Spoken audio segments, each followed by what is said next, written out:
Hai, gue Anglit Story. Gue mau cerita tentang Lindsay Busiak, dimana kemarin gue udah pernah cerita tentang yang di sini nih, tentang dia sekilas sedikit aja sih. Gue mau bahas sekarang. Pertama-tama gue mau bahas kronologinya dulu. Pada pukul 4.30, dimana Jason dan Lindsay ini selesai makan di restoran yang katanya mereka ini telat makan siangnya.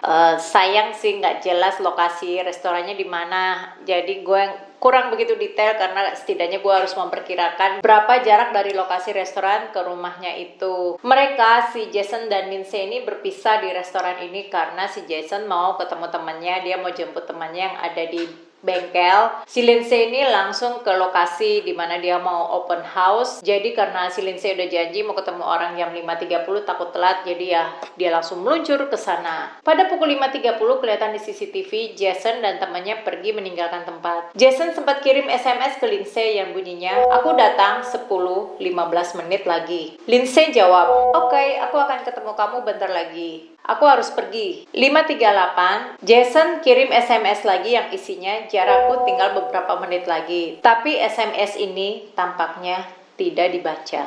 5.41, ada panggilan keluar dari handphone Lindsay yang polisi yakin panggilan ini dilakukan pada saat kejadian itu, eksekusi itu berlangsung. 5.45, Jason tiba di lokasi. Jason juga bilang ke polisi kalau mungkin ia melihat ada pembunuhnya di situ.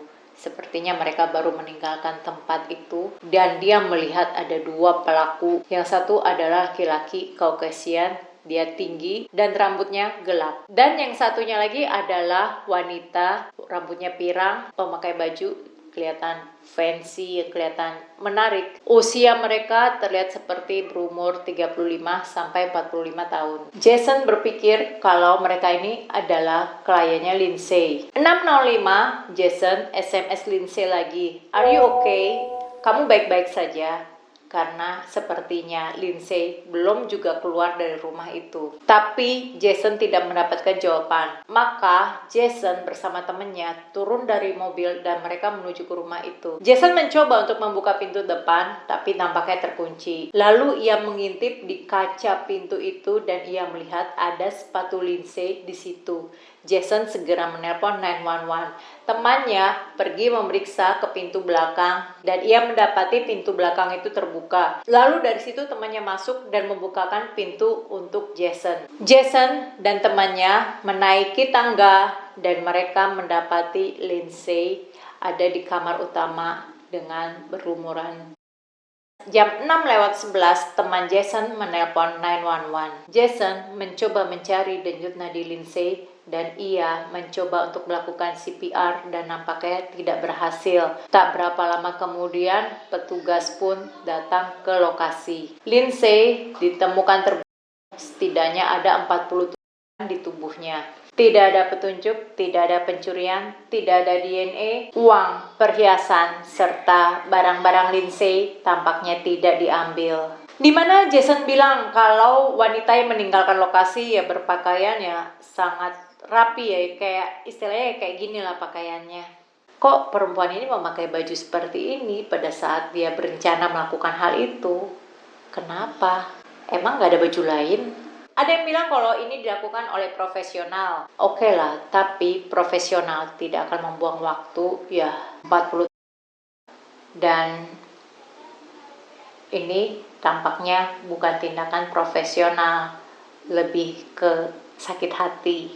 Dan senjatanya kemana? Ya karena yang dari gue cari-cari ya, dari yang berita-berita yang gue dapat itu kayak kok nggak ada yang menyebutkan tentang senjata, semuanya kayak menyebutkan tentang kronologisnya aja, tapi kemana senjatanya itu nggak disebut. Kalau kemarin gue bilang, wanita yang menelpon Lindsay ini bilang kalau dia mau mencari rumah dengan spesifikasi yang detail, setidaknya rumahnya itu ya punya kamar 3, letaknya tak jauh dari pusat kota, setidaknya 10-15 menit, dan berharga jutaan dolar. Telepon ini berasal dari Vancouver, yang nomornya dibeli dengan cash beberapa bulan sebelum melakukan panggilan ke Lindsay, dan hanya nomor Lindsay yang ditelepon.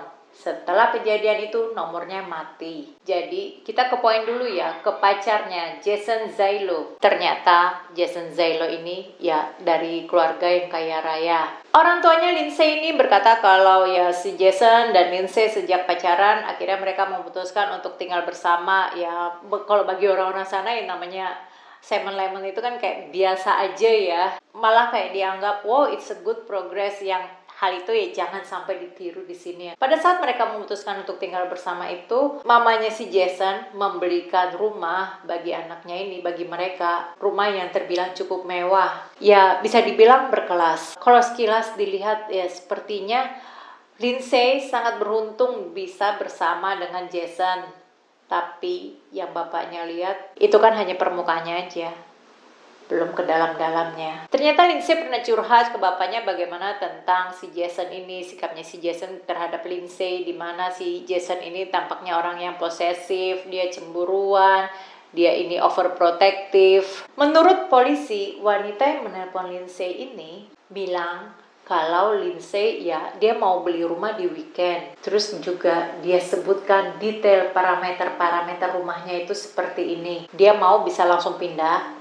Dia mau jarak rumah ke lokasi itu 15-20 menit setidaknya dari pusat kota. Dan dia mau range rumah itu jutaan dolar. Karena kalau melihat range rumahnya segini, dan apalagi posisinya tidak jauh dari kota, ya setidaknya mencari rumah yang seperti itu bukanlah hal yang sulit. Lindsay bilang ke ayahnya kalau dia tuh curiga, kenapa orang yang menelponnya ini tahu nomor handphonenya langsung. Karena biasanya klien yang baru menelpon itu menelpon ke kantor. Ini kok langsung ke handphonenya si Lindsay.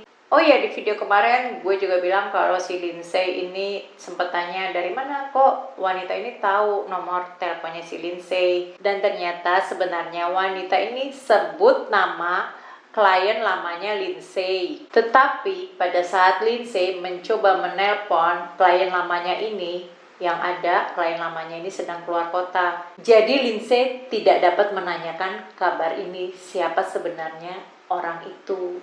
Terus kita balik lagi di mana waktu itu Jason sempat datang dan dia ngintip dari kaca yang ada di pintu itu, dia intip di situ ada sepatunya si Lindsay. Posisi sepatunya Lindsay kayak gini. Yang gue sempet agak bingung bagaimana cara dia ngelepasinnya ya. Karena taruhlah dia baru masuk ke rumah itu dan dia ingin menjaga lantai rumah tetap bersih. Tetapi kan dia pasti melepasnya dengan hati-hati dan posisi sepatunya itu tegak. Tapi ini kenapa dua-duanya posisinya kayak gini?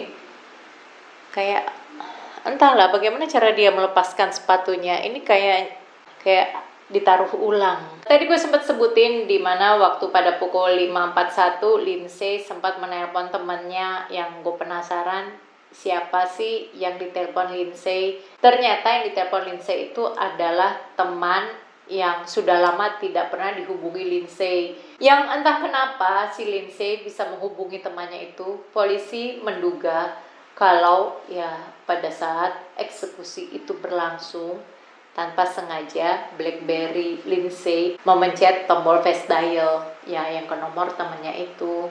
Yang lebih aneh lagi, late lunch, makan siang yang telat pukul 4.30. Telat banget ya.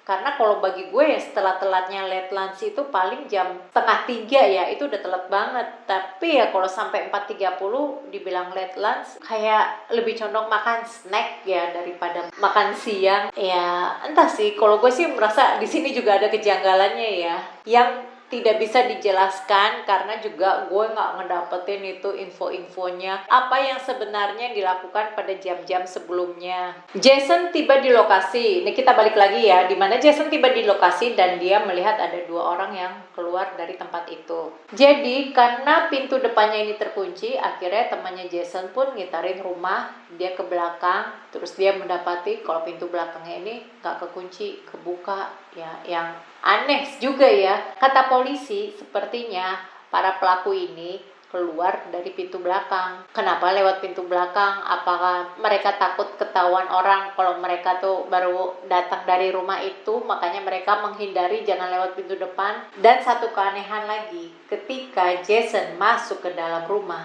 dia tidak mencari Lindsay ke sekitar rumah yang di bagian bawah, tetapi Jason langsung naik ke atas menuju master bedroom dan dia langsung menemukan Lindsay di situ. Dia nggak jelajahi bawah dulu, kayak orang yang sudah pernah ke situ.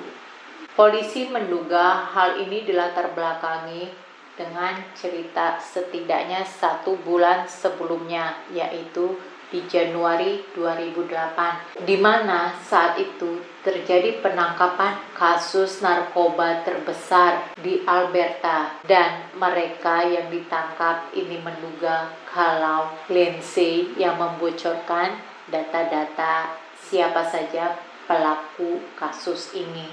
Kalau kayak gini bener-bener nih seperti dugaan polisi, ya berarti kasusnya lebih panjang lagi daripada yang gue duga. Karena ya setidaknya harus cari tahu apa Lindsay ini ada hubungannya dengan narkoba, atau Lindsay ini ada pemakaian narkoba, atau dia juga dealer atau apa. Dan gue jadi agak-agak sedikit bergosip nih jadinya nih. Dan yang paling agak-agak gue membuat kaget juga, ternyata rumah itu adalah rumah mantan suaminya mamanya Jason, si Shirley. Untuk selanjutnya gue gak bisa analisa lagi, gue blank karena kayaknya ya ini kasus lebih banyak ditutup-tutupi. Gue sudahi aja ya sampai di sini. Aku harap kamu suka dengan videoku ini, dan jangan lupa untuk menantikan video-videoku berikutnya yang akan aku upload setiap hari pada pukul 10.30 WIB. Kalau kamu punya pertanyaan, kalau kamu punya unek-unek, kalau kamu punya pikiran, atau kamu mau protes, atau kamu punya ide tentang kasus Lindsay Busiak ini, kamu bisa komen di bawah. Jangan lupa like dan subscribe. Stay safe.